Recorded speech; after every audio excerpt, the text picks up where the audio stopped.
उपाली बहुत ही धनी व्यक्ति था और गौतम बुद्ध के ही समकालीन एक अन्य धार्मिक गुरु निगंथा नाथपुता का शिष्य था। नाथपुता के उपदेश बुद्ध से अलग प्रकार के थे। उपाली एक बहुत ही विलक्षण वक्ता था और वाद विवाद में भी बहुत ही कुशल था। उसके गुरु ने उसे एक दिन कहा कि वह कर्म के कार्य कारण सिद्धांत पर बुद्ध को बहस की चुनौती दे।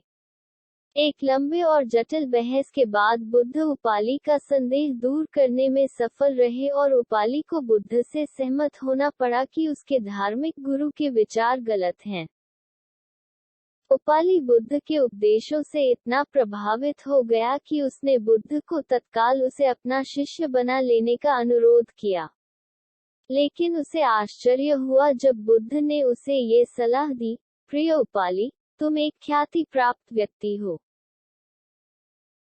पहले तुम आश्वस्त हो जाओ कि तुम अपना धर्म केवल इसलिए नहीं बदल रहे हो कि तुम मुझसे प्रसन्न हो या तुम केवल भावुक होकर यह फैसला कर रहे हो।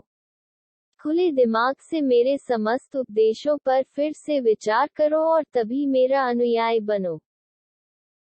चिंतन की स्वतंत्रता की भावना से ओतप्रोत बुद्ध के इस विचार को सुनकर उपाली और भी प्रसन्न हो गया।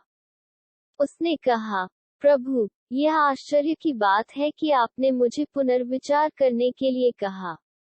कोई अन्य गुरु तो बेहिचक मुझे अपना शिष्य बना लेता।